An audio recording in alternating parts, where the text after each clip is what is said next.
Sir ఢిల్లీలో ధర్నా చేస్తున్న జగన్మోహన్ రెడ్డి గారు ప్రెస్తో మాట్లాడుతూ ఒక వ్యాఖ్య చేశారు సార్. నన్ను చంపేయాలనుకుంటే చంపేయండి, అంతేగాని ఓటు వేయండి మా కార్యకర్తల జోలికి మాత్రం వెళ్ళకండి అంటూ ఎక్స్ట్రీమ్ లెవెల్కి వెళ్ళి ఆయన మాట్లాడారు. అసలు ఏం జరిగింది మరి ఢిల్లీలో అంత ఉద్రేకంగా జగన్మోహన్ రెడ్డి గారు మాట్లాడడానికి గల కారణాలు ఏంటి? నిన్న ఢిల్లీలో ఎన్డీ టీవీకి ఇచ్చిన ఇంటర్వ్యూలో జగన్ ఆమె యాంకర్ ఒక ప్రశ్న అడిగింది. అదేంటంటే మీకు మీ ఫ్యామిలీకి థ్రెట్ ఉందా, మీరు భయపడుతున్నారా అని అడిగితే అతను నేను భయపడట్లేదు, నన్ను చంపేదలుచుకుంటే చంపేయండి, మీకు ఏదైనా కారణంతో నా మీద అంత కోపం ఉంటే నన్ను చంపేయండి, కానీ కార్యకర్తలను ప్రజలను ఇలాగా వేధించకండి, వాళ్ళని చంపకండి, ఇది ఇన్హ్యూమన్ అని అతను మాట్లాడాడు.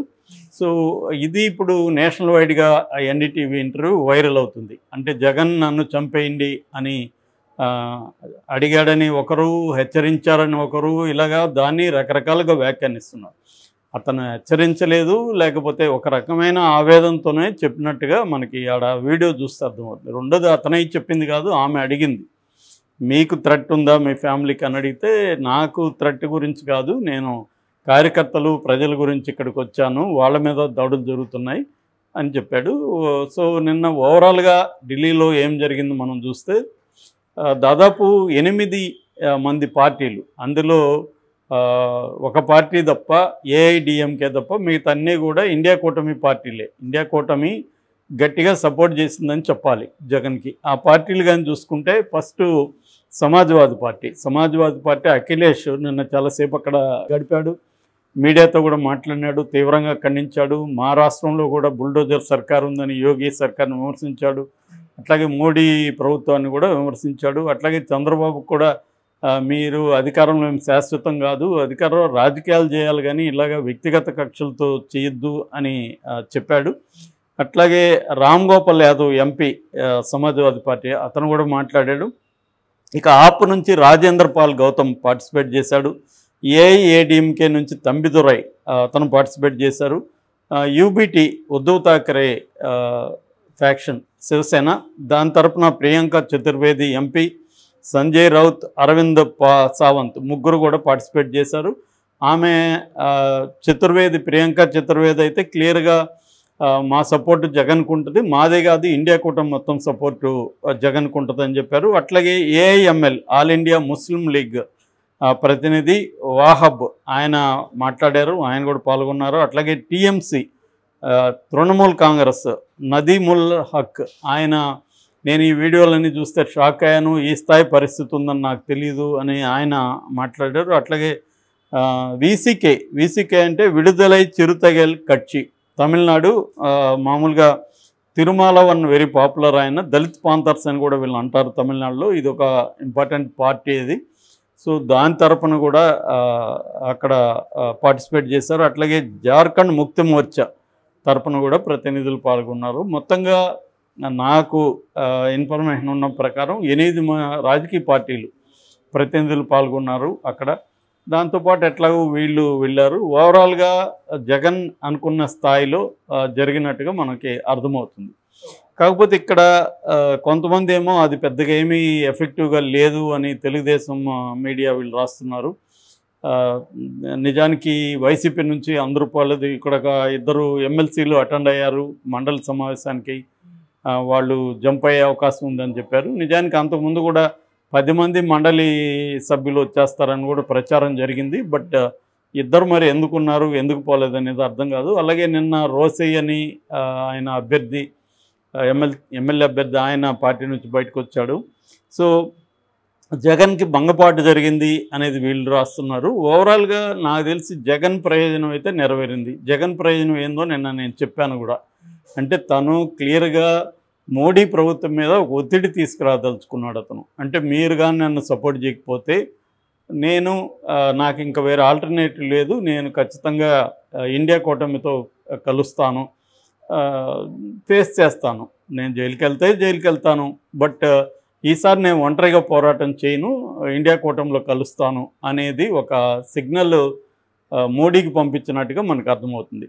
అంటే మోడీ కూడా నేను గతంలో చెప్తున్నాను, చంద్రబాబుకు ఫేవర్గా ఏమీ మోడీ లేడు, క్లియర్. చంద్రబాబు అవసరం మోడీకి ఉంది. సో కాబట్టి మోడీ ఆ మేరకి చంద్రబాబు గౌరవం ఇవ్వడం అవన్నీ చేస్తున్నాడు. కానీ ఒక సబ్స్టాన్షియల్గా ఇప్పటి వరకు ఆంధ్రప్రదేశ్కి ఏం చేయలేదు. నిన్న కూడా మనం దాని మీద సుదీర్ఘంగా చెప్పుకున్నాం. అది ఒక 15,000 కోట్లు అప్పు తీసివ్వడానికి మాత్రమే మేము ఫెసిలిటేట్ చేస్తాం, అరేంజ్ చేస్తాం లోన్ అని చెప్పారు తప్ప ఆ లోన్ మళ్ళీ వీళ్ళే కట్టుకోవాలనేది కూడా నిన్న ఈనాడే రాసింది. ఇది రుణమే కానీ భారం కాదని టైటిల్ పెట్టింది, కానీ ఈ రుణం మనమే చెల్లించాలనేది ఈనాడులో క్లియర్గా ఉంది. సో ఏదేమైనా అది అప్పు ఇప్పించడానికి వాళ్ళు హెల్ప్ చేస్తారు, అంతకంటే ఇంకేమీ రాలేదు ఇప్పటివరకు ఆంధ్రప్రదేశ్కి. సో అదే టైంలో బీహార్కి 59,000 కోట్ల ప్రాజెక్టులు శాంక్షన్ అయ్యాయి. అందులో ఏది కూడా అప్పు కాదు, మొత్తం గవర్నమెంట్ ఇస్తుంది. సో ఈ వివక్ష క్లియర్గా ఉందని నిన్న మనం చెప్పుకున్నాం. సో జగన్ని పట్ల మోడీ వైఖరి ఏంది అనేది ఇప్పుడు ఇంపార్టెంట్. దాన్ని బట్టి జగన్ ఇక్కడ ఫ్యూచర్ ఆధారపడింది. జగన్ జైలుకి పోతాడా లేదా అనేది మోడీ వైఖరిని బట్టి ఆధారపడింది. సో మోడీ వైఖరి అంత ప్రోగా ఉన్నట్టు కనబడట్లేదు మనకి. ప్రోగా ఉంటే జగన్ ఈ స్థాయిలో ఇండియా కూటమి నాయకుల దగ్గరికి పోయేవాడు కాదు. ఇండియా కూటమి నాయకుల దగ్గరికి పోయాడంటేనే ఒకటి మోడీని ధిక్కరించడానికి సిద్ధమయ్యాడు, జగన్ జైలుకి వెళ్ళడానికి సిద్ధమయ్యాడు అనేది అర్థమవుతుంది. ఇప్పుడే నేషనల్ వైడ్ ఇష్యూగా తీసుకెళ్తే రేపు తనను అరెస్ట్ చేసినా ఏం చేసినా నేషనల్ వైడ్గా ఇండియా కూటమి మనకు సపోర్ట్ చేస్తుంది. సో రేపు ఇండియా కూటమిలోనే మనం వెళ్ళొచ్చు. ఒకవేళ ఏ కారణాలతో అయినా మోడీ గవర్నమెంట్ పడిపోయినా ఇండియా కూటమి అధికారంలోకి వస్తే మనం ఇండియా కూటమి మద్దతు ఇస్తే మళ్ళీ మనం సేఫ్గా ఉండొచ్చు అనేది జగన్కున్న అండర్స్టాండింగ్గా కనిపిస్తుంది. ఎందుకంటే ఇప్పుడు మోడీకి గత 5 ఏళ్ళుగా కంప్లీట్గా సపోర్ట్ చేశాడు. అంతకుముందు 5 ఏళ్ళు కూడా ఎప్పుడు మోడీని ఎక్కడా వ్యతిరేకించలేదు. సో 10 ఏళ్ళుగా మోడీకి అండగా అనేక విషయాలు, అనేక బిల్లులు పాస్ అవడానికి జగన్ మద్దతు చాలా ఇంపార్టెంట్ వాళ్ళకి. ఇవన్నీ తీసుకొని కూడా మోడీ మళ్ళీ చంద్రబాబుతో కలిసి తనకి సపోర్ట్ చేయకపోతే మళ్ళీ ఎందుకు ఇంక మోడీతో ఉండాలి అనేది జగన్కున్న ఇది. కాబట్టి 11 మంది రాజ్యసభ సభ్యులు ఉన్నారు. ఈ 11 మంది రేపు ఇటు వెళ్ళారు అనుకో కూటమి వైపు, మోడీకి ఇబ్బందే అది. సో దాన్ని ఇబ్బంది పెట్టడానికి జగన్ ప్లాన్ చేసుకున్నట్టుగా మనకు అర్థమవుతుంది. సో అందుకనే మన టోన్ మారింది క్లియర్గా, వైసీపీ టోన్ అనేది మారింది. మనకి డిప్యూటీ స్పీకర్ విషయంలో కూడా ప్రతిపక్షాలకు ఇవ్వాలి అనేది ఇంతకుముందు వైసీపీకి ఇలాంటి స్టాండ్ లేదు, ఫస్ట్ టైం ఇలాంటి స్టాండ్ తీసుకున్నారు. అట్లాగే ప్రత్యేక హోదా ఇవ్వాలనేది కూడా గట్టిగానే వినిపిస్తున్నారు. సో ఇలాగా ఒక ఆంధ్రప్రదేశ్ ఇష్యూని నేషనల్ ఇష్యూ చేయడం, మోడీ వ్యతిరేకులంతా కలుపుకోవడం, ఇది జగన్ స్టార్ట్ చేశాడు. ఇది ఒక రకంగా మోడీకి ఒక వార్నింగ్ ఇస్తున్నట్టుగా అర్థం చేసుకోవచ్చు. వార్నింగ్ అంటే నేను నిన్నే చెప్పాను, జగన్కు ఉన్న ఆప్షన్స్ ఇంతే ఉన్నాయి. జగన్కి ఆప్షన్స్ ఏంటి? ఒకటి మోడీతో ఉండడం, మోడీ కానీ తనకి హెల్ప్ చేస్తే మోడీతోనే ఉండడం, అంతవరకు జగన్ క్లారిటీ ఉంది.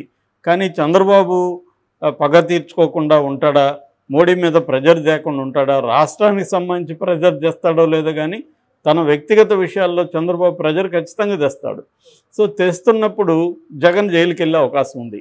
సో అందుకనే జగన్ మొన్న కూడా సాయిరెడ్డి వెళ్ళి విజయసాయిరెడ్డి అమిత్ షాను కలిశాడు. ఏమీ హామీలు లభించినట్టుగా లేదు.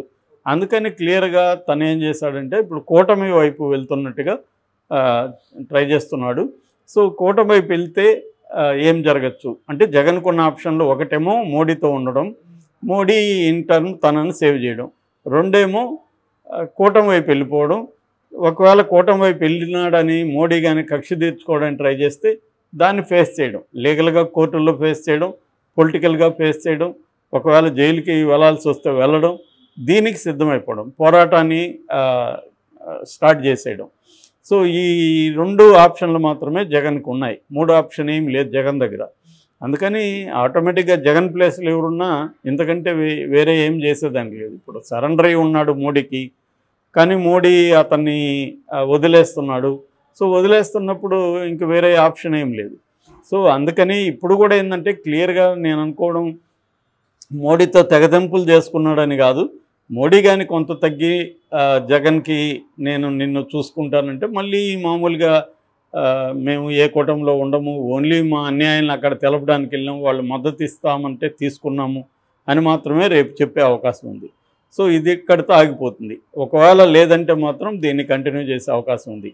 అయితే ఇక్కడ కూటమిని మాకు సపోర్ట్ చేస్తుందని ప్రియాంక చతుర్వేది జగన్కి మేము సపోర్ట్ చేస్తామని చెప్పినా కూడా ఇక్కడ కాంగ్రెస్ రాలేదు, డిఎంకే నుంచి స్టాలిన్ రాలేదు. ఇలాంటివి స్టాలిన్ అంటే డిఎంకే ప్రతినిధులు ఎవరు రాలేదు, కాంగ్రెస్ ప్రతినిధులు కూడా ఎవరు పోలేదు. సో అందువల్ల కంప్లీట్గా మనకి ఇండియా కూటమి సపోర్ట్ చేస్తుందా అంటే చెప్పలేం. కాంగ్రెస్ ఎందుకు రాలేదనేది $1 మిలియన్ ప్రశ్న. ఎందుకంటే ఇక్కడ షర్మిల తన ప్రధాన శత్రువు జగన్ అన్నట్టుగానే బిహేవ్ చేస్తుంది. సో మరి దీనివల్ల కాంగ్రెస్ రాలేదు కాబట్టి జగన్కి ఏమైనా ఇబ్బంది ఉండొచ్చా